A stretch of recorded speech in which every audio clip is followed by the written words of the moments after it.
할렐루야. 오늘도 함께 예배하는 우리 모든 가족들, 가정에서든지 어디서든지 예배하는 모든 가족들에게 하나님의 은혜와 능력과 평강이 넘치기를 주님의 이름으로 축원합니다. 요즘 우리가 잘 부르는 은혜라고 하는 찬양 가사를 소개합니다. 내가 누려왔던 모든 것들이, 내가 지나왔던 모든 시간이, 내가 걸어왔던 모든 순간이 당연한 것 아니라 은혜였소. 아침에 가 뜨고 저녁에 노을, 봄의 꽃향기와 가을의 열매, 변화하는 계절의 모든 순간이 당연한 것 아니라 은혜였소. 내가 이 땅에 태어나 사는 것, 어린아이 시절과 지금까지 숨을 쉬며 살며 꿈을 꾸는 삶, 당연한 것이 아니라 은혜였소. 내가 하나님의 자녀로 살며 오늘 찬양하고 예배하는 삶, 복음을 전할 수 있는 축복이 당연한 것 아니라 은혜였소. 모든 것이 은혜, 은혜, 은혜, 한없는 은혜. 내 삶에 당연한 것 하나도 없었던 것을 모든 것이 은혜, 은혜였소. 정말로 소중한 것을 우리는 잊고 삽니다. 그것이 무엇인가요? 곧 은혜입니다. 내가 누리는 모든 삶, 자연스러운 것, 당연한 것이라고 생각을 했습니다. 그래서 조금이라도 불편을 느낄 때마다 당연한 것처럼 불평을 쏟아냈습니다. 특히 우리 대한민국, 특히 우리의 젊은이들, 한 해를 거은 마무리하면서 우리는 감사주의를 지키고 있습니다. 돌아보니 하나님의 은혜가 아니었던 것이 하나도 한순간도 없었습니다. 저도 젊었던 시절에는 특별한 것만 가지고 하나님께 감사를 했습니다. 그래서 특별히 감사할 것 없는가? 특별히 감사할 것 없는가? 특별한 감사거리만 찾았는데 나이를 먹으면서 진지하게 인생을 돌아보게 되고 또 믿음이라고 하는 것이 과연 무엇인가를 생각하면서 깨닫게 되는 것이 있습니다. 찬양 가사를 소개해 드렸습니다만 모든 것이 다, 하나도 빠짐없이 모든 것이 다 하나님의 은혜였다는 것, 그리고 믿음이라는 것이 결국 매일매일의 삶에서 하나님의 은혜에 감사하는 것, 그래서 감사의 삶을 사는 것입니다. 그래서 예배하게 되고 헌금하게 되고 이웃을 돌아보게 되고 나누게 되고 열방을 향하여 눈을 돌리게 되고, 그러고 보니 모든 것이 특별한 것입니다. 모든 것이 특별한 하나님의 은혜입니다. 믿음이라고 하는 것이 부자가 되고 방언하고 애언하고 죽은 자를 살리고 날마다 깜짝 놀랄 기적을 경험하고 또 큰 교회당을 짓고 이런 것이 아니라 하나님의 마음을 알아가는 것이요, 하나님이 하시는 일에 조금이나마 보탬이 되기를 원하는 마음, 소박하지만 이것이 믿음이 아니겠나 싶습니다. 오늘 눈을 뜨게 해주셔서 감사, 오늘 호흡을 하게 해주셔서 감사, 일용할 양식을 주시니 감사, 저녁에 돌아갈 집이 있으며 희노애락을 함께 나눌 수 있는 가족이 있어서 감사, 사계절의 아름다움을 주시니 감사, 구원하신 하나님의 은혜를 생각하니 감사, 예배하고 양육을 받을 수 있는 이렇게 귀한 교회를 주시니 감사, 서로 격려하고 사랑을 나누고 기도할 수 있는 지체들이 있으니 감사, 몇 분이라도 정성껏 연보할 수 있으니 감사, 사소한 우리의 일상이 감사, 이것이 믿음입니다. 오늘 우리가 읽은 시편 116편은 누가 언제 기록했는지 모릅니다. 그런데 내용을 보면 주께서 내 영혼을 사망에서, 내 눈을 눈물에서, 내 발을 넘어집에서 건지셨나이다. 사망에서 생명으로 옮겨지는 구원의 체험을 간증하고 있는 것으로 봐서 아마도 시인이 생명의 위협을 받은 극심한 위기에서 벗어난 직후에 지은 것으로 추정이 됩니다. 그의 고백이 이것입니다. 내가 크게 고통을 당하였다고 할 때에도 나는 믿었도다. 시인은 큰 고통 중에도 믿었습니다. 무엇을 믿었나요? 주께서 내 영혼을 사망에서, 내 눈을 눈물에서, 내 발을 넘어짐에서 건지셨나이다. 하나님의 구원을 믿은 것입니다. 이제는 끝났다, 이제는 절망이다 라고 생각할 때 그 깊은 수렁에서 시인은 하나님의 구원을 의심하지 않았는데, 믿음이라는 것이 바로 이것입니다. 우리 예수님께서 하신 말씀, 너희는 마음에 근심하지 말라. 하나님을 믿으니 또 나를 믿으라. 객관적인 환경은 두려워할 수밖에 없고 근심할 수밖에 없습니다. 인간이 별건가요? 사실 별거 아니더라고요. 춥고 덥고 배고프고 아프고 슬퍼하고 분노하고 외로워하고 환경을 초월할 수 없는 존재, 환경의 지배를 받으며 살 수밖에 없는 존재. 그런데 예수님이 하시는 말씀은 너희는 마음에 근심하지 말라는 것입니다. 내가 있지 않느냐, 하나님이 있지 않느냐, 이것이지요. 예수님 때문에, 하나님 때문에 두려워하지 말라는 것입니다. 다윗도 일찍이 이런 고백을 했습니다. 내가 사망의 음침한 골짜기를 다닐지라도 해받음을 두려워하지 않을 것이다. 이유는 주께서 나와 함께 하시기 때문이다. 오늘 본문의 시인도 역시 마찬가지입니다. 시인이 당한 고통은 예사로운 고통이 아닙니다. 사망의 줄이 나를 두르고 수월의 고통이 내게 이르므로 내가 환난과 슬픔을 만났음을 말하고 있습니다. 사망의 줄이 나를 둘렀다, 이 말은 사망의 세력이 무리를 지어 나를 에워쌌다는 의미이고, 그가 말하는 수월의 고통은 사망에 쫓겨 이제는 더 이상 벗어날 수 없는 막다른 길에 처한 상황을 의미하는 것입니다. 이러한 참혹한 환난 속에서 시인은 자기가 믿는 하나님을 이렇게 고백하고 있습니다. 여호와는 은혜로우시며 의로우시며 우리 하나님은 긍휼이 많으시도다. 시인은 하나님의 은혜로우심, 하나님의 의로우심, 하나님의 긍휼을 믿었습니다. 시인은 우리의 하나님, 복수의 하나님을 고백하고 있습니다. 이는 이스라엘 공동체의 하나님을 말하는 것이요, 역사를 주관하시며 쉬지 않고 일하시는 하나님을 말하는 것입니다. 여기서 말하는 긍휼은 여성의 자궁을 뜻하는 말인데, 따라서 이 단어는 어머니가 태아를 자궁으로 감싸 보호하고 충분한 영양을 공급하는 것처럼 그렇게 하나님은 자기 백성을 지킨다는 얘기입니다. 가장 안전하게 말입니다. 그래서 시인은 계속 노래합니다. 내가 크게 고통을 당하였다고 말할 때에도 나는 믿었도다. 무엇을 믿었나요? 하나님의 은혜, 하나님의 의로우심, 하나님의 긍휼을 믿었다는 얘기입니다. 그런데 이런 시인의 간증에 대하여 주변 사람들의 보인 반응은 모든 사람이 거짓말이라 하였도다. 안 믿습니다. 거짓말이야. 허풍치는 것이야.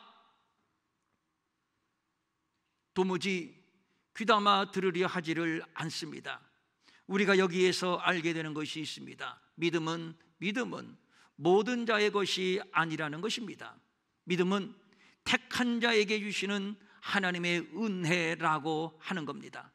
너희는 그 은혜에 의하여 믿음으로 말미암아 구원을 받았으니 이것은 너희에게서 난 것이 아니요 하나님의 선물이라. 믿음의 원천은 은혜요, 그 결과는 구원입니다. 결과적으로 믿음, 은혜, 구원, 이 모든 것들은 하나님이 거저 주시는 선물인 것입니다. 다시 본문입니다.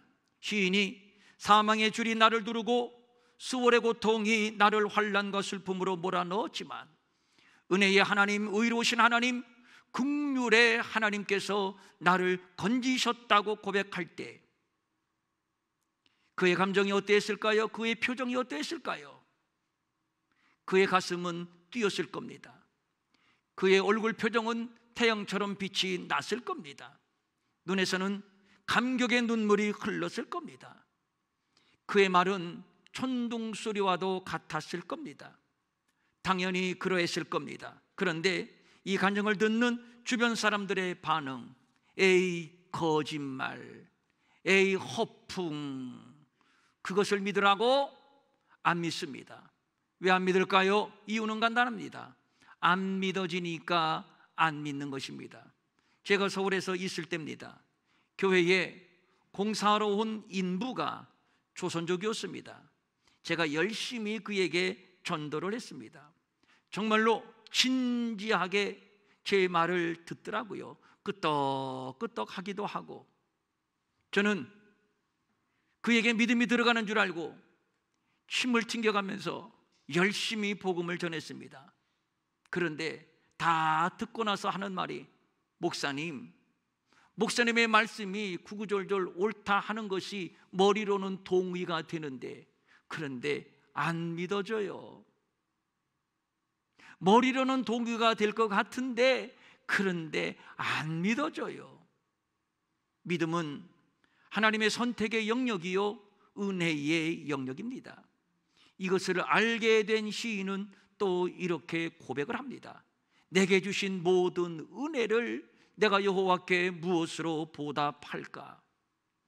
이 고백은, 하나님, 나를 사망의 줄에서 스올의 위기에서 건져주셨네요, 고마워요, 감사해요, 이런 현상적인 감사가 아니라 믿음이 은혜라고 하는 것을 아는 고백이요, 하나님의 선물이라는 것을 알게 된 고백이요, 특별한 하나님의 선택이라는 것을 알게 된 고백입니다. 이 은혜의 부피가 얼마나 큰지, 그 은혜의 깊이가 얼마나 깊은지, 측량할 수 없을 만큼 얼마나 값진 것임을 그는 알았기에 내게 주신 그 모든 은혜를 내가 여호와께 무엇으로 보답할까를 노래하고 있는 것입니다. 무엇으로 보답할까? 의문형인데 이 표현은 말할 수 없는 은혜, 무엇으로도 갚을 수 없는 은혜를 강조하는 표현법임과 동시에 하나님께 대한 감사의 극대치를 표현한 것이요, 그리고 또 중요한 것은 내가 무엇으로 보답할까? 헌신을 결단하는 뜻입니다. 그러면 은혜의 보답, 헌신의 결단이 구체적으로 무엇인가요? 내가 구원의 잔을 들고 여호와의 이름을 부르며, 여기에서 구원의 잔을 든다고 하는 말은 감사의 주제가 구원이며 하나님의 구원을 잊지 않겠다는 것이며, 여호와의 이름을 부르며, 이것은 어떤 신과도 비교할 수 없는 오직 유일하신 이름 여호와, 나를 사망의 줄과 스올의 고통에서 건지시는 구원의 이름 여호와, 은혜로우시며 의로우시며 긍휼의 하나님 여호와, 일평생 그 여호와의 은혜를 잊지 않으며 노래하며 예배하며 감사하며 살겠다는 결심입니다. 여호와의 모든 백성 앞에서 나는 나의 소원을 여호와께 갚으리로다. 시인은 자신의 감사하는 행동을 숨기지 않습니다. 모든 백성 앞에서 공개적으로 여호와의 이름을 노래합니다. 그리고 큰 소리로 감사를 외칩니다. 우리의 믿음은 부끄러운 것이 아닙니다. 비밀스러운 것도 아닙니다. 떳떳한 것이고 자랑스러운 것이고, 그래서 많은 사람들 앞에서 우리는 간증을 합니다. 노래를 합니다. 충분히 그럴 만한 가치가 있습니다. 옛 사도들이 부활하신 예수님을 증거하다가 체포되어 공회에서 신문을 받습니다. 이제 다시는 예수의 이름으로 말하지도 말고 예수의 이름으로 가르치지도 말라. 그랬더니 사도들의 대답이 이것이었습니다. 하나님 앞에서 너희의 말을 듣는 것이 하나님의 말씀을 듣는 것보다 옳은가 판단하라. 우리는 보고 들은 것을 말하지 아니할 수 없다. 사도들이 이렇게 말할 수 있었던 것은 부활이 명백한 사실이고 받은 은혜가 명백한 사실이고, 이런 표현이 가능할 겁니다. 은혜를 알고 은혜를 경험하고 은혜 가운데 사는 사람은 입이 근질근질해서 참지 못한다, 이것이 아니겠는가요? 그래서 본문의 시인은 여호와의 모든 백성들 앞에서 그 은혜를, 그의 구원을 감사하며 노래하고 있는 겁니다. 그리고 그의 앞에 나아가서 할 일은 나의 소원을 여호와께 갚으리로다. 여기에서 여호와께 갚아야 할 소원이 무엇인지는 알 수 없지만, 갚다라고 하는 단어가 보답하다라고 하는 의미를 가지고 있기 때문에 일평생 받은 바 은혜를 잊지 않고 감사하며 살겠다는 그의 결심, 그의 의지가 아니겠나 싶습니다. 내게 주신 모든 은혜를 무엇으로 보답할까? 집을 팔아서 헌금하는 것일까? 이제부터는 하루에 10시간씩 기도하는 것일까? 다 목사가 되고 다 선교사가 되는 것일까? 아닙니다. 그 은혜를 잊지 않고, 그래서 내가 누려왔던 모든 것들이, 내가 지나왔던 모든 시간이, 내가 걸어왔던 모든 순간이 당연한 것 아니라 은혜였소. 내가 이 땅에 태어나 사는 것, 어린아이 시절과 지금까지 숨을 쉬며 살며 꿈을 꾸는 삶, 당연한 것 아니라 은혜였소. 내가 하나님의 자녀로 살며 오늘 찬양하고 예배하는 삶, 복음을 전할 수 있는 축복이 당연한 것 아니라 은혜였소. 모든 것이 은혜, 은혜, 은혜, 한없는 은혜, 내 삶에 당연한 것 하나도 없었던 것을, 모든 것이 은혜, 은혜였소.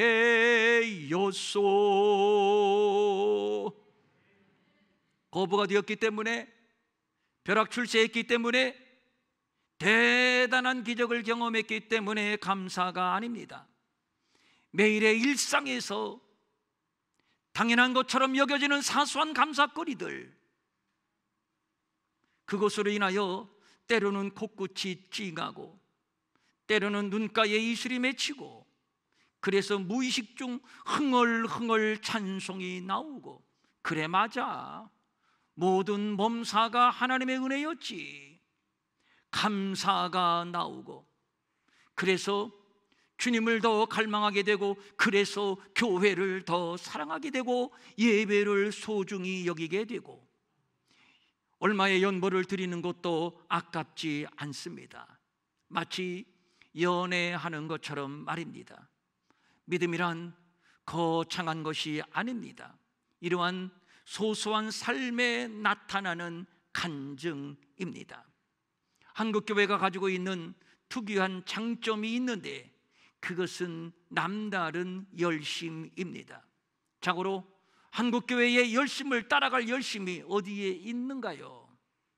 저는 없다고 봅니다. 이 열심의 밑거름이 교회의 부흥을 이루었고, 대한민국이 이렇게 복을 받아 잘 살게 되었음을 누구도 부인할 수 없을 겁니다. 그런데 우리가 여기에서 돌아봐야 할 것이 있습니다. 한국교회는 그동안 열심만 강조했고, 그래야 복을 받을 수 있고 그래야 부흥할 수 있다는 것만 강조했다는 것입니다.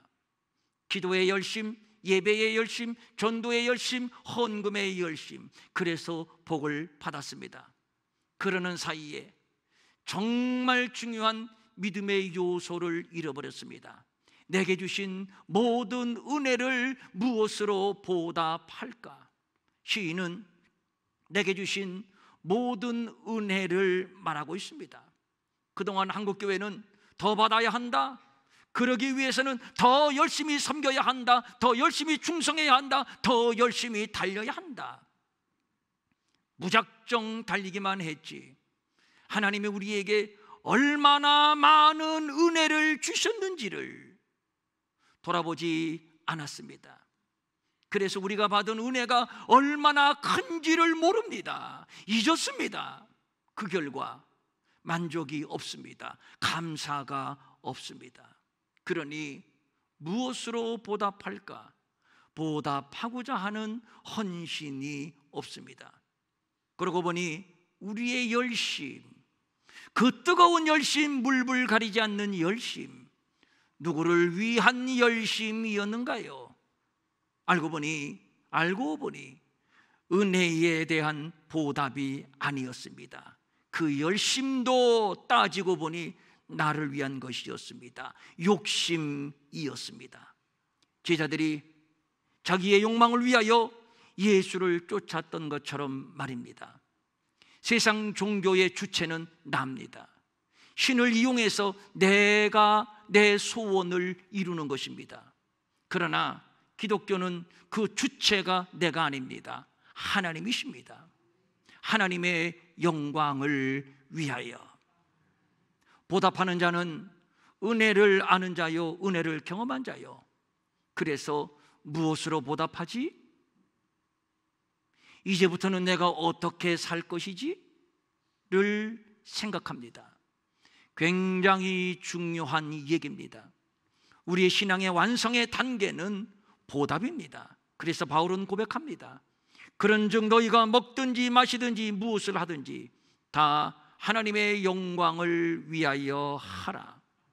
제가 지금까지 선교지에 나가서 말씀을 전할 때 꼭 했던 얘기가 있습니다.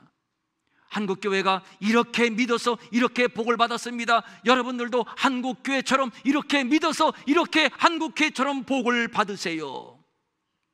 그런데 이번 파키스탄에서 말씀을 증거할 때에는 이 말을 전혀 하지를 않았습니다. 순수하고 열심히 있는 저들 앞에 선 내 모습, 한국교회의 모습이 너무도 부끄러웠기 때문입니다. 솔직히 저들이 더 커 보였습니다. 솔직히 저들이 훨씬 더 존경스러워 보였습니다. 누가 복을 받은 자들일까? 정말 저들보다 한국교회가 복을 받았을까? 아니라는 결론을 내렸습니다. 바로 저들입니다. 하나님 앞에 나와 눈물로 기도하며 감사하여 춤을 추며 세계 지도를 앞에 놓고 하나님, 저 땅을 우리가 책임지겠습니다, 우리를 보내주소서 선포하며 기도하는 저들. 바로 그 동시간대에 대한민국의 젊은이들은 사악한 세상 문화에 취해 구름대처럼 몰려다니며 괴성을 지르며 음란하며 향락에 빠져 있습니다. 누가 복된 자들일까요? 누가 누구를 부러워해야 할까요? 대한민국이 원래부터 이렇게 풍요롭고 잘 살게 되었는지 압니다. 우리 한국교회가 원래부터 이렇게 부흥했고 원래부터 이렇게 풍성한 교회인 줄 압니다. 하나님의 은혜를 잊었습니다. 제가 이번에 파키스탄에 방문해서 깊은 추억에 잠겼었습니다. 전혀 낯설지가 않은 환경, 굉장히 낯익은 환경이었습니다. 이게 뭐지? 이게 무슨 느낌이지? 그러고 보니까 우리나라 60년대, 70년대 초반까지의 환경과 매우 비슷했습니다. 저의 10대 시절입니다. 그때에 우리나라가 지금의 파키스탄처럼 가난했지만 기도했고, 가난했지만 모이기에 힘썼고, 가난했지만 성령의 불이 타올랐습니다. 저는 그때를 지나온 사람입니다. 솔직한 제 심정은 그때가 좋았지 않았나? 정말 저 자신도 그때의 뜨거움, 그때의 순수함으로 돌아가고 싶습니다. 지난 주일에 필리핀 선교사님의 간증을 말씀드렸습니다. 그 선교사님이 도시에서 선교하고 싶다, 그렇게 고생하지 않고도 충분히 복음을 전할 수 있지 않을까 해서 도시에서 복음 전할 생각을 하고 있을 때, 그런데 성령님은 아니야, 너는 이곳이 아니야. 하나님이 가르치시는 곳은 강을 건너야 하고 길 없는 능선을 몇 개를 건너야 하고 그곳에 누가 사는지 전혀 문명과 차단된 사람들이 살고 있는 그곳으로 가라는 겁니다. 아무도 가지 않는 그곳, 너무도 가기 싫어서 하나님, 아무도 가지 않는 저곳 왜 하필 납니까? 왜 하필 제가 가야 합니까? 그때에 주님의 음성이 들려옵니다. 종아, 종아, 그 길은 내가 가는 길이야. 그곳에 내 사랑하는 내 백성들이 있어. 우리는 지금 우리가 가야 할 길을 잃었습니다. 주님이 가셨던 그 좁은 길, 주님이 가셨던 그 십자가의 길을 말입니다. 어느새 우리는 넓은 길을 딩가딩가 노래하며 만취해 달리고 있습니다. 어디에 십자가를 벗어 던졌는지 십자가를 잃어버렸습니다. 지난날 사망의 줄이 우리를 두르고 수월의 고통으로 신음하고 있을 때, 그때 우리는 여호와여 내 영혼을 건지소서, 우리 민족을 건지소서 기도하였고, 그때 은혜로우시며 의로우신 하나님, 긍휼의 하나님은 우리의 기도를 들으셨고 우리를 건져 주셨습니다. 세계의 모든 사람들이 대한민국이 받은 은혜와 복을 도무지 믿을 수 없다고 혀를 찼지만, 한국교회는 부흥의 부흥을 거듭하였고 오늘날 선교 대국이 된 것도 사실입니다. 덩달아 대한민국은 복을 받아 세계 10위권의 대국이 되었습니다. 그런데 지금은 어떤가요? 감사절을 맞이하여 우리의 실상을 돌아봅니다. 부끄럽기 그지 없습니다. 하나님 앞에 얼굴을 들 수 없을 정도로 말입니다. 저만 그런가요?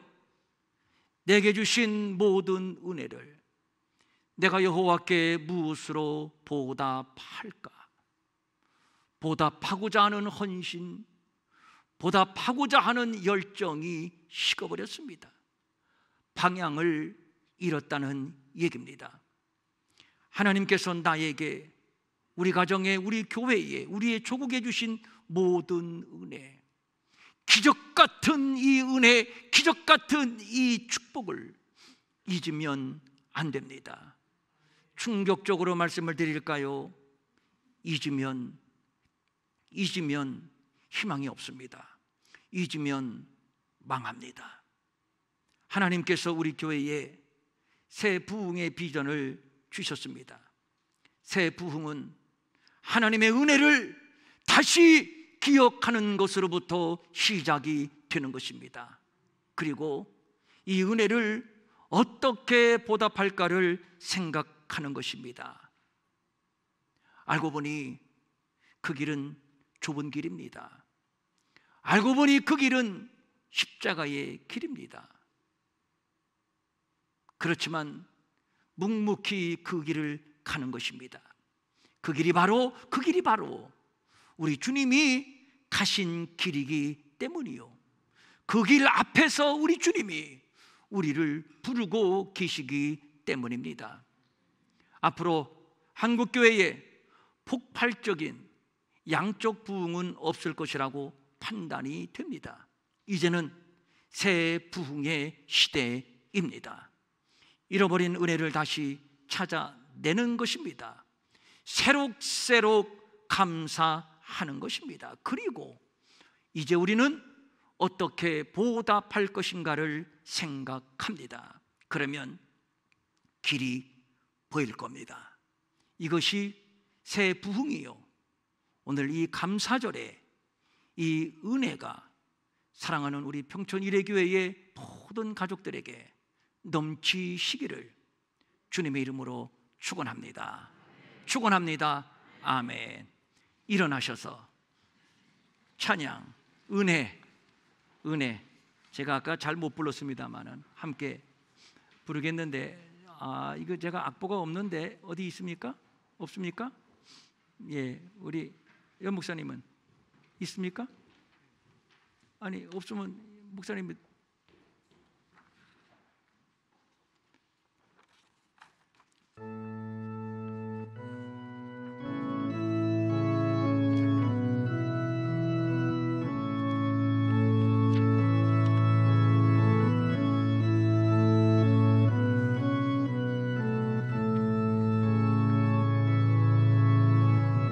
누려왔던 모든 것들이, 내가 지나왔던 모든 시간이, 내가 걸어왔던 모든 순간이 당연한 것 아니라 은혜였소. 해가 뜨고 저녁에 노을, 봄의 꽃향기와 가을의 열매, 변하는 계절의 모든 순간이 당연한 것 아니라 은혜였소. 모든 것이 은혜,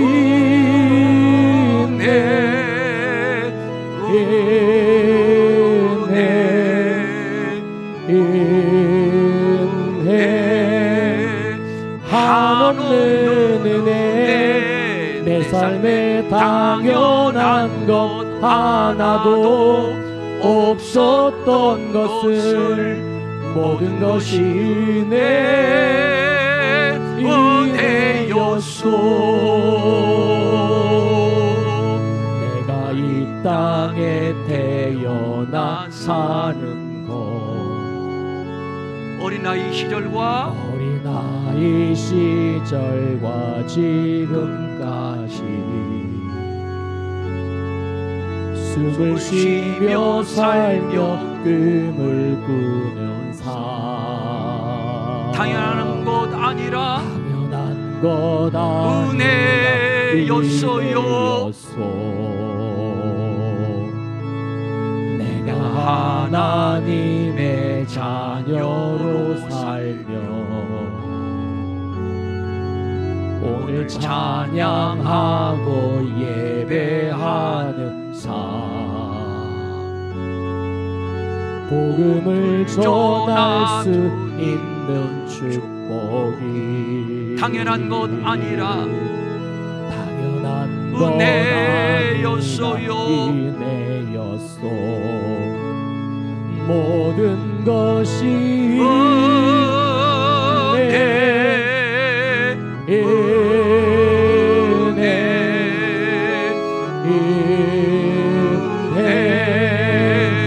한없는 은혜. 내 삶에 당연한 것 하나도 없었던 것을, 모든 것이 은혜였소.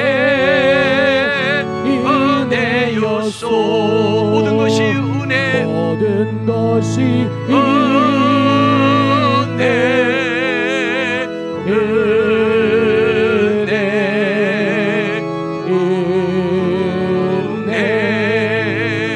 한없는 은혜. 내 삶에 당연한 것 하나도 없었던 것을, 모든 것이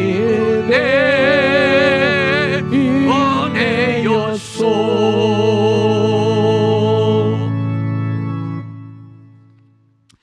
내 삶에 당연한 것이 하나도 없었네. 알고 보니 모든 것이 은혜였네. 정말 그렇게 생각을 하십니까? 정말 은혜인가요? 아멘. 기도하겠습니다.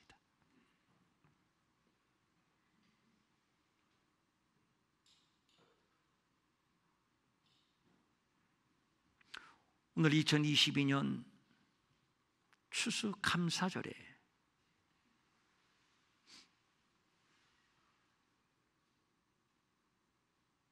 우리의 일상의 소소한 모든 것들이지만 그래서 당연한 것으로 여겼고 그래서 이런 것 가지고는 감사할 필요가 없다고 생각을 했지만 그러나 그것이 당연한 것이 아니었군요. 하나님의 특별한 은혜였군요.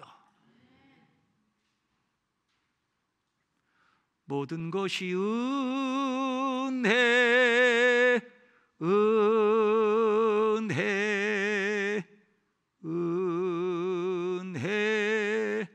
한없는 은혜, 정말로 한없는 은혜였어요. 성령님, 이 시간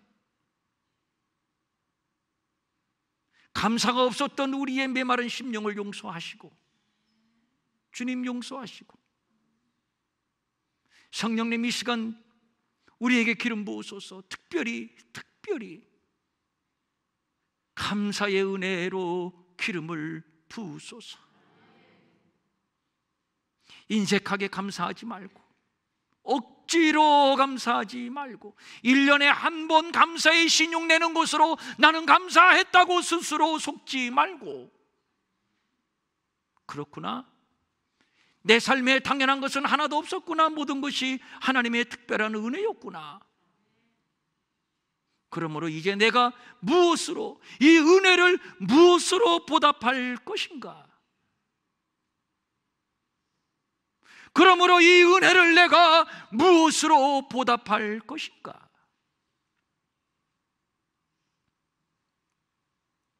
성령님, 이 시간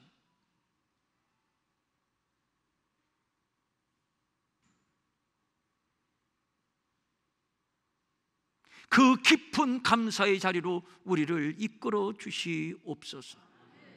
그래서 우리의 삶의 자체가 감사요, 우리의 삶 자체가 하나님의 은혜에 대한 보답이요. 그래서 우리의 신앙 고백, 하나님의 영광을 위하여.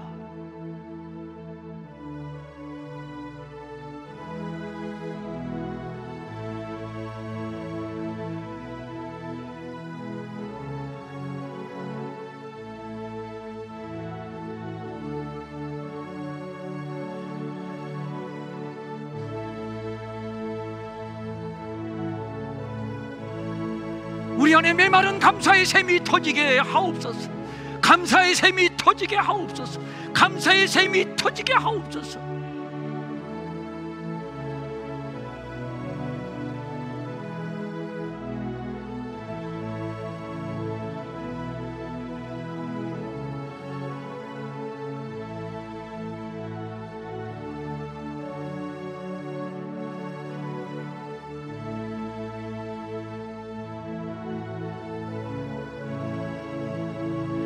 감사가 없는 구원이 어찌 있을 수 있습니까?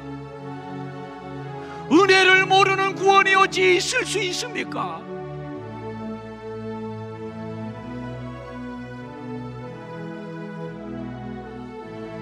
이 시간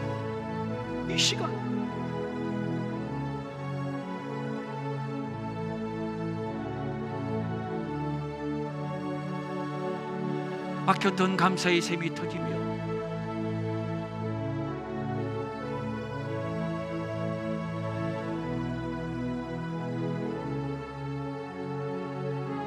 그러므로 이제 내가 이 은혜에 무엇으로 보답할 것인가?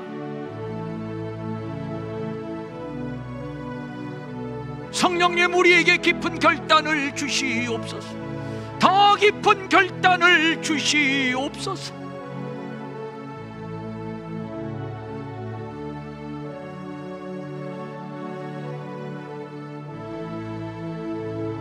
모든 것이 은혜였소.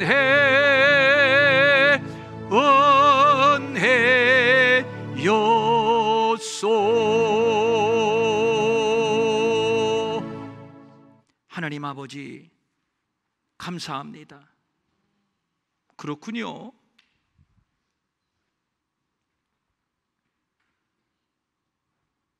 오늘 내가 살아있다는 것이 은혜요. 오늘 내가 하나님의 자녀가 되었다는 것이 은혜요. 오늘 이 감사절의 부름을 받아 감사의 예배를 올리는 것이 은혜요. 하나님이 주신 이 은혜를, 이 축복을 사사로이 여기지 않게 하옵소서.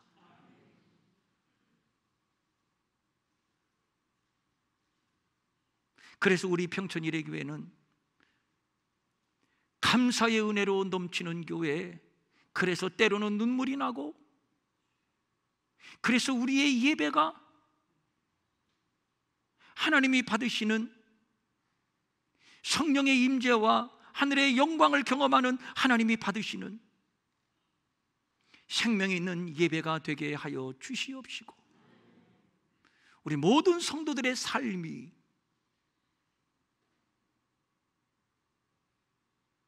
하나님이 받으시는 산 제사가 되게 하옵소서. 감사한 마음으로 각종 예물을 주님께 올립니다. 주일헌금, 주정헌금, 11조, 감사헌금, 선교헌금, 건축헌금, 장학헌금, 구제헌금. 오늘 특별히 감사절 예물을 주님 앞에 올렸습니다. 받은 은혜 생각하면, 받은 은혜에 비하면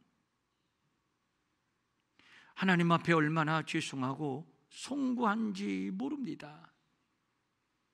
그 중에는 어쩔 수 없이 체면치레로 인색함으로 드린 자들도 있을지 모르겠습니다. 오늘을 계기로 다시 감사가 회복되고 우리의 믿음이 감사의 동력으로 더 힘있게 달리게 하옵소서. 특별히 오늘 이덕만 장로님 가정이 우리에게 귀한 추수감사절 떡을 제공을 합니다. 그 사랑, 그 정성, 그 헌신을 받아 주시옵시고, 이 교회에 임하시는 이 감사의 기름 부으심이 저들 가정, 저 섬기는 교회 위에 충만케 기름 부어지게 하여 주시오며, 우리가 연합하여 하나님의 의를 함께 이루어가는 사명의 공동체 되게 하여 주시옵소서. 마음은 원이지만 가진 것이 없어 드리지 못해 민망히 여기는 성도들을 위로하시고, 저들에게도 물질 주셔서 한 가지로 주님 앞에 바치며 쓰며 도우며 사는 풍성함이 있게 하여 주시옵소서. 이제는 우리 주 예수 그리스도의 은혜와 하나님 아버지의 무한하신 사랑과 성령님의 감화 감동, 위로하시고 안위하시고 능력 주시고 형통케 하심이